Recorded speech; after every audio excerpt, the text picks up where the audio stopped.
Hi guys, my name's Laura Hingston. I'm 24 years old and I'm an Australian 10 metre platform diver. Do I have a daily ritual that helps me perform at my best?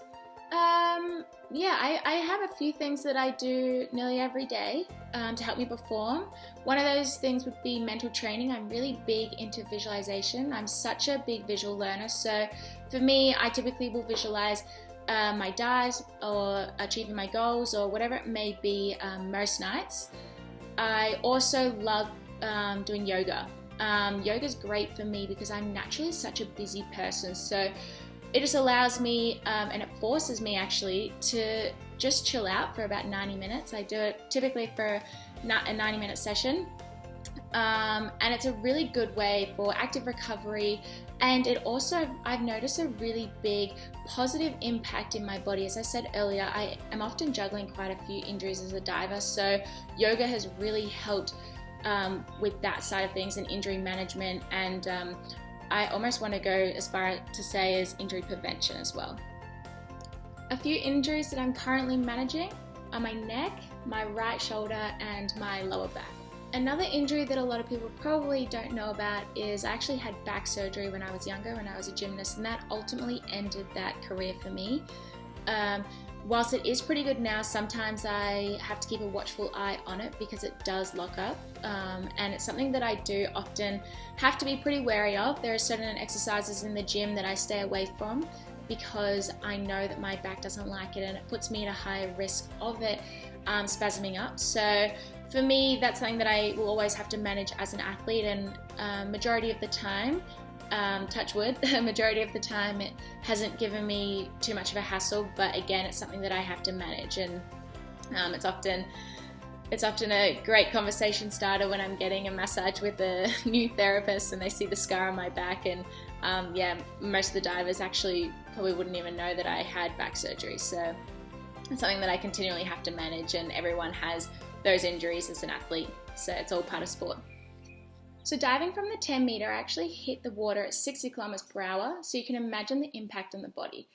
For me, the biggest one that I've struggled with would be my shoulders. I typically do have unstable shoulders, so for me, I've had to do a lot of rehab. And whilst my right shoulder has not been giving me any pain recently, I still do my rehab every day just to make sure the muscles around my shoulder keep it stable and can cope with that impact and those forces when I hit the water. My neck, I actually had an unfortunate whiplash injury about 6 months ago, and I'm still dealing with the effects from that. It only takes one bad injury these days and I do get those symptoms back. And my back, I actually was just getting off the couch in December and unfortunately tweaked my back. I think some people might call it old age, I'm not sure, but yeah, that was really unfortunate, and it was the day before a competition, so I was quite devastated because of course I couldn't move. My whole back spasmed up, and it is feeling a lot better now, but we're just trying to make sure that it's strong enough and it doesn't happen again. What does my daily rehab routine look like? A lot of my younger teammates often laugh and take the mickey out of me because it is quite extensive.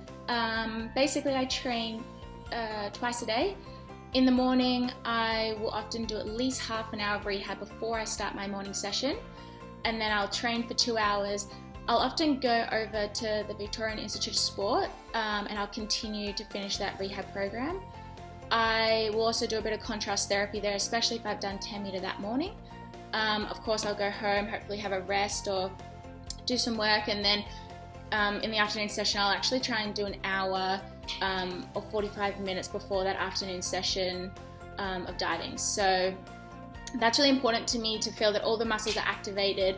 As I said, I was really trying to build mass, and I do find that quite difficult sometimes, so it does take a bit of time for me and quite a lot of volume, but it's paid off, so now it's just about maintaining that strength and if not increasing it where I can.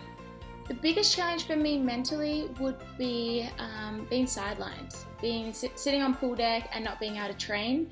I absolutely love training, I love the routine, and I love pushing my limits when I'm in the pool. So when I'm sitting on pool deck, that's really hard for me not to get down on myself, and seeing everyone else improve whilst I obviously can't train. So for me, that's been really hard.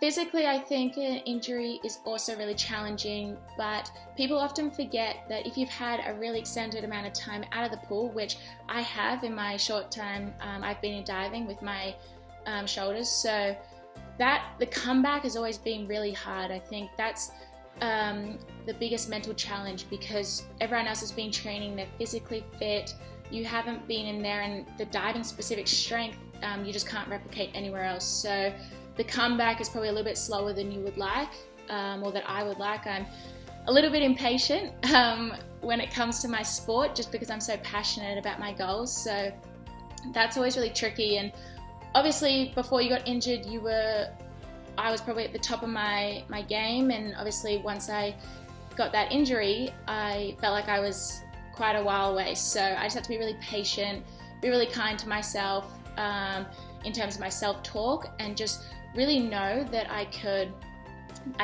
get back to that level that I was at, and every day just set small goals towards that competition or that goal, so that I can achieve it and I don't feel overwhelmed. But yeah, the comeback is definitely mentally the most challenging for me. I do believe that it's really important to have a really good and positive mindset when you're trying to recover from an injury. It is part of sport, and even if you are the only one in your team that's injured at this particular moment, there will be other athletes that do struggle with this, that have either struggled with it in the past, or that potentially they might get injured in the future. So it is really important to have a really positive mindset. I am one of the older athletes, so I would like to think that I'm a role model to some of the younger athletes in the pool, and being really positive around this is important to me, and setting a really good example to them. It's also really important to me because it will actually, I believe it helps the recovery. With my shoulders, I was out for a very long time. I think I was actually out of the pool for about 10 months. So basically I was just doing rehab all day, every day by myself.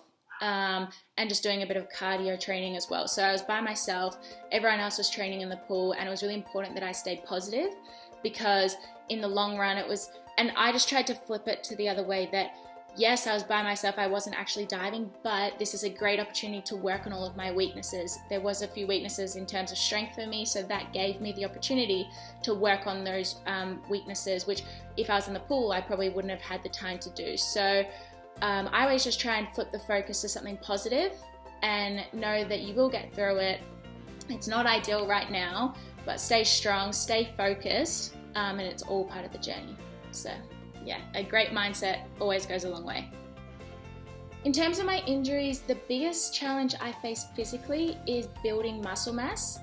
I would say that it takes me probably a little bit longer than some of my teammates to build that muscle mass. So for me, the past a year and a half, we've been really trying to build the muscles around my shoulders, because they naturally are unstable. I do have wing scaps, so I've been spending probably an hour to 2 hours every day for the past year and a half, actually just doing a lot of TheraBand work, some weights in the gym, just to build up those muscles that surround my shoulder and help stabilize them.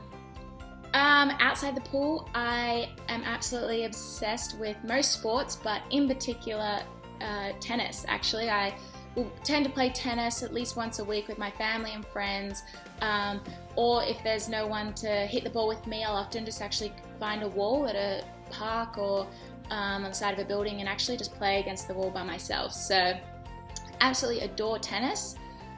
In terms of my sport, I of course would love to achieve a world class or an Olympic medal. This has been the case since I was a little girl. I thought that gymnastics was going to be the way for me to get there, but unfortunately that wasn't the case. So I've now chosen a new pathway, which is diving, and I absolutely love it. So I'm hoping diving can get me and to help me fulfill that dream.